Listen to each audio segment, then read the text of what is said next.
WWF Superstars 2, released in 1992 for the Nintendo Game Boy courtesy of LJN, maker of toys. Unlike the first WWF Superstars game, which was developed by Rare, this second title was developed by Sculptured Software, who not only developed the Steel Cage Challenge on the NES, but also the various WWF games that graced the 16-bit Super Nintendo and Sega Genesis consoles. And it makes sense since the core gameplay of Superstars 2 matches that of those games for better or worse. But that's jumping ahead here. WWF Superstars 2 gives you 6 wrestlers to choose from: Hulk Hogan, Macho Man Randy Savage, Sid Justice, Jake the Snake Roberts, The Undertaker, and hey, the Mounties here too. Despite the varied cast of challengers at your disposal, all of them share the same moveset, the same strikes, the same poses, the same everything.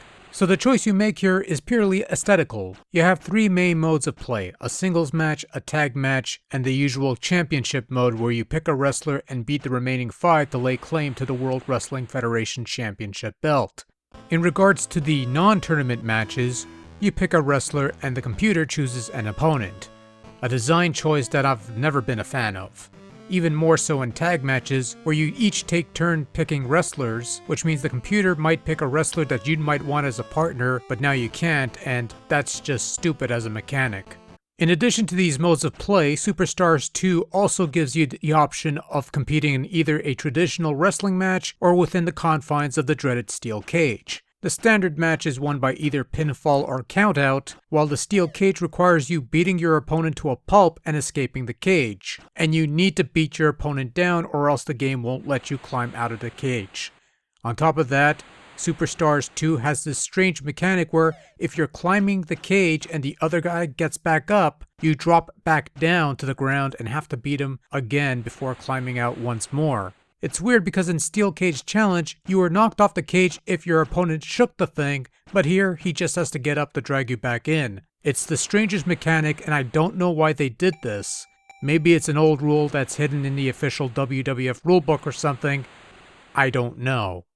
The sticking point with Superstars 2 is in control, which is similar to what was used in Steel Cage Challenge, itself based on the mechanics of the 16-bit Super WrestleMania.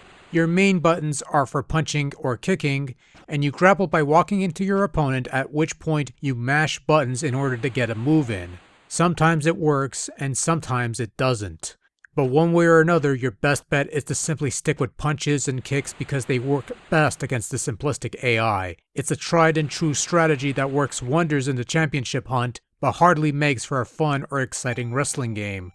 Much like in the Steel Cage game, you could press select to get a second wind and refill a portion of your stamina meter, an ability that the AI will always utilize. Fortunately, this can only be used once per match, and does help in giving you a fighting chance, as well as giving the match more longevity, which may or may not be a good thing. Superstars 2 is actually pretty decent looking all things considered. While the menus and wrestler mugshots are adequate and nothing to write home about, the in-ring action packs quite a bit of detail. Each of the 6 wrestlers are actually distinctive from each other and easily recognizable. There are some nice touches to the ringside area such as the commentary team behind the ring, and the steel cage is not that bad looking. Perhaps a bit too fancy what with the giant WWF plate in the middle, but still it's a visually decent game if nothing else. In terms of sound, you have some decent renditions of the wrestler themes when they play during the intros and select screens, but outside of that, you have some passable tinny sound effects used for strikes, slams, and crowd noise. It's not high caliber stuff or anything, but compared to the noisy ear rape on the NES version of Steel Cage Challenge, this is a significant step upwards. Now, I wasn't a big fan of Steel Cage Challenge in either its NES or Game Gear variations when I played them. I thought they were generally poor games, so approaching a Game Boy title that is based on that style of play left me with a bit of apprehension and dread. But much to my surprise, I found WWF Superstars 2 on the Game Boy to be mildly enjoyable. For about 5 minutes, and then I got bored and went back to playing Royal Rumble on my Super Nintendo. On its own merits, Superstars 2 has a couple additional match types that makes it more fully featured than its predecessor, and miraculously doesn't feel like much of a chore to play like King of the Ring did, but the gameplay is repetitive, the grappling mechanic is rather poor and ill-fitting for anything under 16 bits, and using nothing but punches and kicks to fight your way to the championship feels underwhelming. I suppose for anyone looking for a cheapo WWF game on the go that lets you play as the Mountie for some reason, Superstars 2 might be worth a haul, but those wanting a decent wrestling game on the Game Boy need not apply here.